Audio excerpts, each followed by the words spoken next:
aún con este veranito prolongado, que todavía nos queda algunos días de calor, ya la temperatura obviamente va bajando, pero sí, sobre todo ya empiezan los pacientes, sobre todo los alérgicos, son los que empiezan con su sintomatología propia del otoño, insisto que no llegó todavía, pero estamos teniendo procesos respiratorios en aumento que no solo son los alérgicos, sino también de otro tipo, ¿no? La inmensa mayoría está ligada a las virosis. Los procesos virales son muy comunes, de por sí son la enfermedad respiratoria más común que hay, tanto sea en la vía respiratoria alta, vía respiratoria baja, y sin ponernos apocalípticos, el COVID, una enfermedad que nos marcó mucho a nosotros, no solo a los médicos, sino a la sociedad también.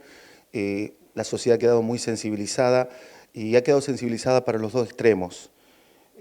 Los que eligen no creer, respetable, y los que tienen sus alertas, que es, obviamente, desde mi profesión y de todos los equipos médicos, y sobre todo lo que nosotros vivimos, no solo como médicos, sino como sociedad también, pero desde el punto de vista profesional, nosotros estamos más del lado del que quiere tomar algunas precauciones y no del que niega. No quiero decir que no lo vamos a atender, quiero decir que son las dos posturas que nos encontramos ante la consulta en los consultorios con los pacientes. Acá no hay, o sea, acá no hay mucha vuelta. Nosotros notamos el aumento de casos de COVID, nosotros creemos como médicos, no solo neumonólogos, infectólogos, clínicos, de cualquier sociedad médica que ustedes se pongan a ver de páginas oficiales, los casos de COVID se han mantenido. Si bien no es una cifra alarmante, sí es una cifra que llama la atención por la época. Nosotros en noviembre, diciembre, empezamos a ver síntomas respiratorios muy compatibles con virosis. Cuando se pudo hacer, por determinados motivos se hacían, no se hacían, pero cuando se pudo hacer, el paciente pudo tener acceso a realizarse un hisopado, encontramos que teníamos casos positivos. Y la curva va a ir subiendo. Yo espero que no sea de gravedad, pero hablando un poco tu pregunta al principio, cambia el clima, va a venir el frío, las virosis de por sí van a aumentar, pero la realidad nuestra es esa.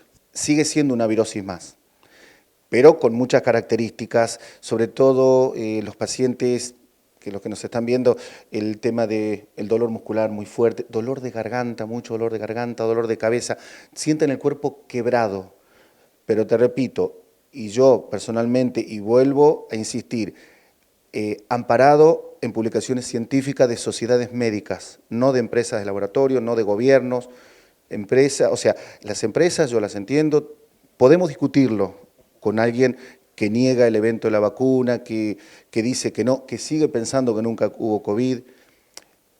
Puedo respetarte, pero no lo comparto. Las sociedades médicas, en sus publicaciones muy serias, muy de seguimiento, como digo yo, no de Facebook ni de Instagram, avalan lo que yo te estoy diciendo. Quiero decir que no tengo la verdad absoluta, pero mi respuesta, entre todo, tiene un fundamento desde lo científico y desde el respaldo de la publicación. Por eso yo creo que hay que darle mucha bolilla a este tema. La vacuna está disponible, yo hablé con los chicos, con las chicas encargadas del vacunatorio en el hospital, hay que ir a vacunarse, por lo que ellas me dijeron no se requiere ningún tipo de documentación, sino que aparecen con el documento en el sistema. Y yo a mis pacientes, si bien yo trato pacientes con enfermedades crónicas, asma bronquial, enfisema, fibrosis pulmonar, pacientes inmunodeprimidos, yo por suerte, espero que me lo confirmen, tengo alta repercusión en la sugerencia mía de vacuna anticovid para este año. Yo creo que tiene que ver mucho también el diálogo que hemos tenido con mis pacientes y este planteo de que el paciente no sano, con una enfermedad crónica, me planteara o que no creía o que no existía o que me dijeron que la vacuna hace tal cosa, si no eran ellos, eran sus parientes, sus vecinos, ¿por qué esto funciona así? Después podemos discutir lo que fue la desinformación absoluta que hubo y que yo creo que eso dañó mucho a la gente. Te repito, por ahora tengo un alto nivel de aceptación que lo iré corroborando en los controles posteriores. Alto también el nivel de COVID, decía. Sí, sí, sin llegar a ser grave, que también vuelvo a insistir, yo creo que, la vacuna tuvo mucho impacto, estuvo demostrado, eso está demostrado que la vacuna bajó la mortalidad en COVID, nos favoreció mucho y que la gente estuviera atenta también. Hay gente internada por COVID, por síntomas moderados, por síntomas de neumonía, que lo estamos viendo, al menos nosotros ahora, pero esto repercute mucho con otras ciudades de Mendoza, donde uno por médico, por formación, por residencia, por conocimiento, por referencia, que yo me referencio mucho en algunos otros médicos, también he hablado, y a ellos les está pasando lo mismo también. El sobrepeso, la obesidad, se demostró que es un índice altísimo para un riesgo de un COVID severo. Los pacientes con enfermedades crónicas, renales, cardiovasculares, inmunodeprimidos, oncológicos, siguen siendo grupos de más riesgo, pero no para COVID.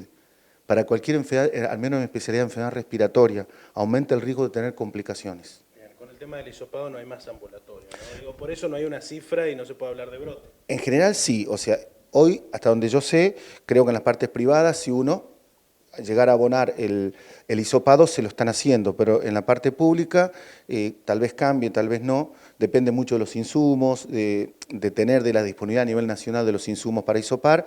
Nosotros hisopamos en los pacientes que están internados y que consideramos de alto riesgo también.